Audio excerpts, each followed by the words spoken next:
Everyone, it's Miss Brenner. I hope you're all doing well and staying happy and healthy. Today we are going to be going over some notes for literary lenses. So this is going to be a way that you can critique literature from alternative perspectives.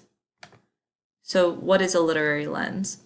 All literary theories are lenses through which we can analyze a text. These different lenses allow critics to dissect works based on specific criteria within a theory. So the purpose, we use lenses to read according to category-specific questions to form a whole new perspective on our reading. So authors typically like to weave in different pieces of thematic or literary tropes in order to try and pull certain emotions from their readers. And we're going to be looking at some of those different categories that those emotions may fall under in the future. So today we're going to be looking at two specific lenses. We're going to be starting off with the gender lens. So the gender lens is when we are reading a text for its gender-related issues or attitudes towards gender. So that would be gender identity, gender relationships, and sexuality. And we could break that down further, but we're going to stop there for the moment. So the example, in A Midsummer Night's Dream, so if you remember back to our play that we read at the beginning, the female characters Helena and Hermia are ruled by the enforced laws of men. Hermia is considered the property of her father and therefore cannot choose to control her own love life, and Helena is shamed for fawning over a man who doesn't love her back, which would have been perceived as karma for sleeping with someone before marriage. So those are just two characters that if we looked through the gender lens from a literary perspective, the author works into the story in order to provoke certain emotions and certain concepts. Another example would be Merida from the Disney movie Brave. She was an attempt to craft a character that has a relationship that is a protagonist and antagonist system, not between a man and a woman, but two females, her and her mother. She's also depicted in a way that would not be considered traditionally beautiful, even though she is in her own right a very admirable character.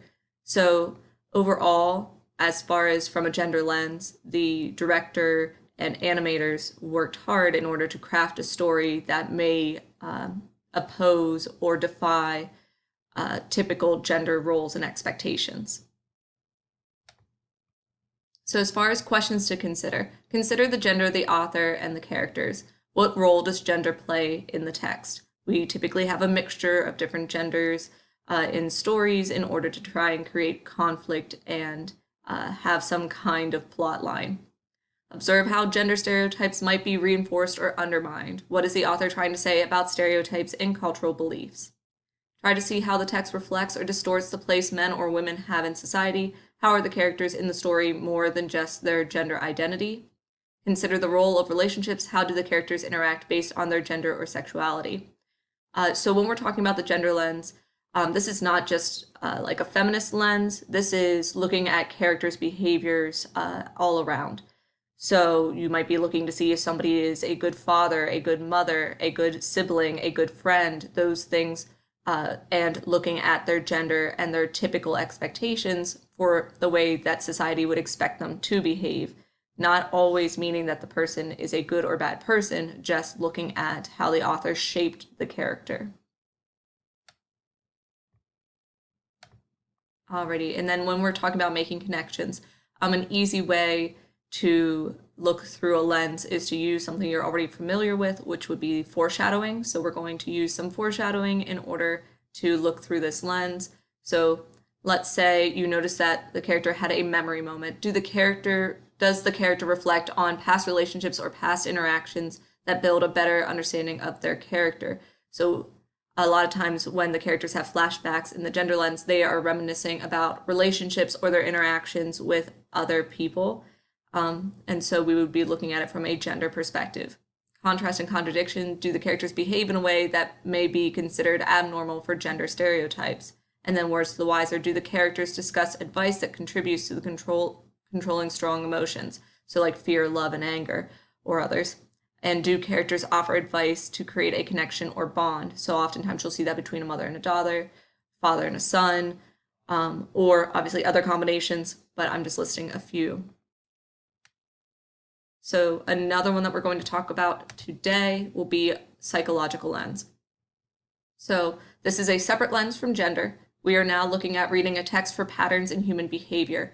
While everyone's formative history is different, there are basic recurrent patterns of development for most people. So this is going to hone back to when we talked about the id when we were reading horror and those deep down emotions that are hard for humans to really fight, which would be natural survival skills, natural desires. So in A Midsummer Night's Dream, Shakespeare depicts relationships that mimic the social outcry of the time for love that portrayed youth marrying out of romantic affection rather than for wealth or titles. So another example of psychological lens, when it comes to villains, Scar from The Lion King, not the best villain as far as ruling, but a very good villain as far as using psychological manipulation in order to get what he wanted, and definitely left his own impact on several of the characters, creating just enough chaos for him to take over.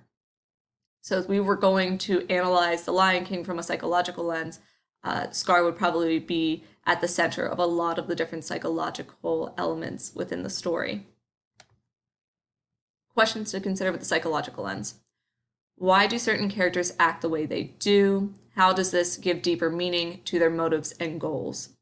Think of what is a general viewpoint on life for children, youth, young adults, middle-aged, or elderly people as people mature. Do the characters follow the patterns associated with these groups from a psychological perspective? What did you think of any moral or ethical choices that the characters made? What would you have done? Think about the broader social issues the text attempts to address. How do the characters' actions hint at these social issues from a psychological perspective? So those are just a couple questions that I recommend if you're going to analyze a piece of text from a psychological lens to use those.